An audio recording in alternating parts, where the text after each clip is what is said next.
So we're going to do the Sophia bag from June Tailor. It's super duper cute. I'm going to use the new Courtney line of fabric. Very excited.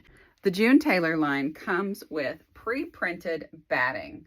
So this is kind of, they call it quilt by numbers or sew by numbers. It's quilt as you go. So as you're sewing pieces onto this batting, you're actually sewing the backing on as well. So part of this pattern calls for these 2.5-inch strips. Super cute. You could use a leftover jelly roll. You could use all sorts of things. I'm going to use the June Tailor strip cut ruler. So I'll be able to cut these 2.5-inch strips. Each one of these holes represents 1/2 inch. So I'll be able to lay out my fabric underneath it and cut. Okay, so this is a 1/4 yard of fabric. I've squared up on this side over here, and I'm going to fold it down so that it's easier to cut. Okay, so if I'm looking at this right, it goes 1, 2, and 1/2. So this becomes my 1/2. You drop your cutter into the bigger hole at the bottom and you run it up the edge. Then I can actually just go out to the 5 because I know that 2.5 plus 2.5 is 5. And I'm going to cut a second strip. Just like that. Let's see how we did. 2.5-inch strip, 2.5-inch strip. Okay, so this is pretty amazing. I took the other fabrics and I folded them in half like I did the yellow fabric, and then I used the June Tailor strip cut ruler to cut the strips out.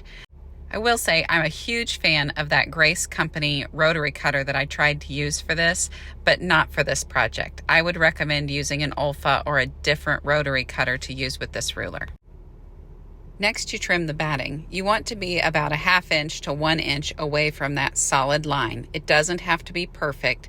Just cut it out with your hand scissors and then you'll be ready to go. The next part is super fun. You're going to lay the fabrics out so that you can figure out which one you want where.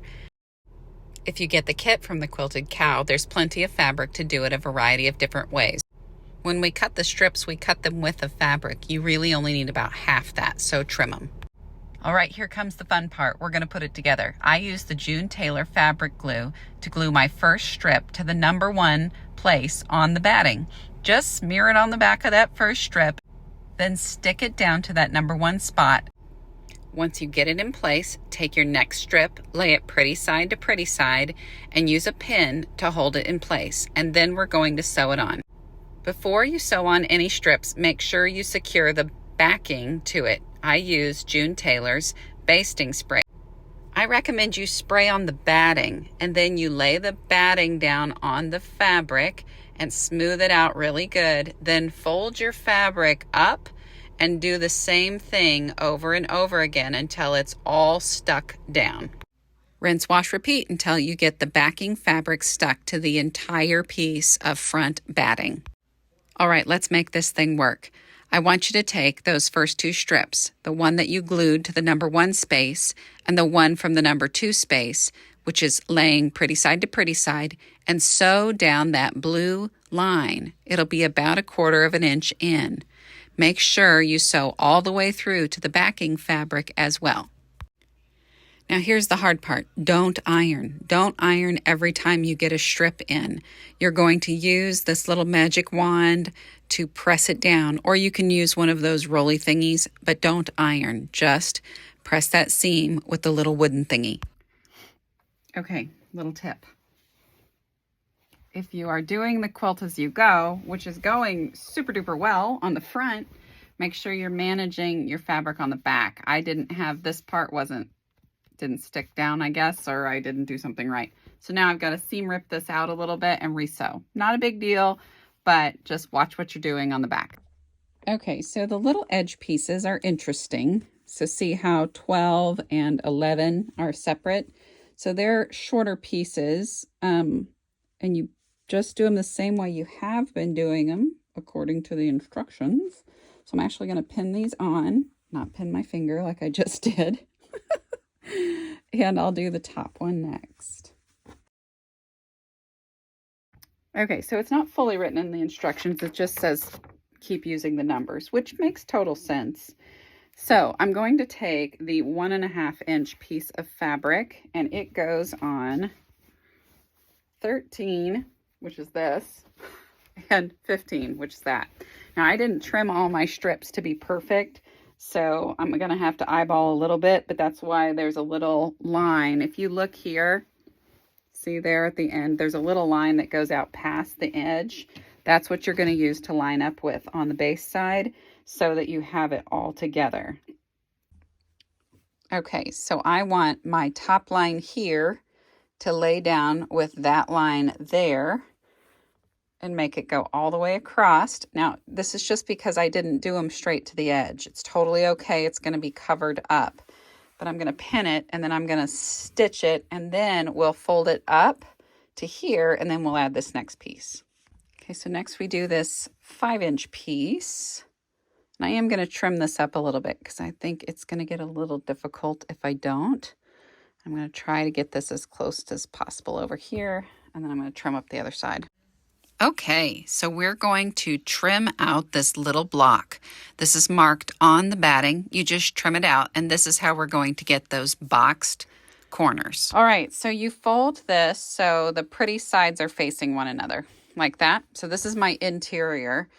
And then I'm going to sew up the sides. So I'm going to go find my clips wherever they've gone to. Oh, here's some. And I'm going to clip up the side so that I can sew this all together. I probably could have put a walking foot on at this point, but basically I'm just putting a 1/4 inch seam on here, maybe a little bit more than a 1/4 inch. And I'm sewing them together, and my foot is doing a fine job without the walking piece. Okay, so it's all stitched up the side here. Now I'm going to put my fingers in like this, like you're trying to grab the sides of your face and make a funny face. So when you're doing these boxed corners, you know, you have to pull them apart like this and then push it down. So the easiest way to remember it is go like this. That's what you're doing. You're pulling the sides open and you're closing it up, and then you're stitching. You are never going to forget how to do box corners again. Okay, one more thing when you do a box corner.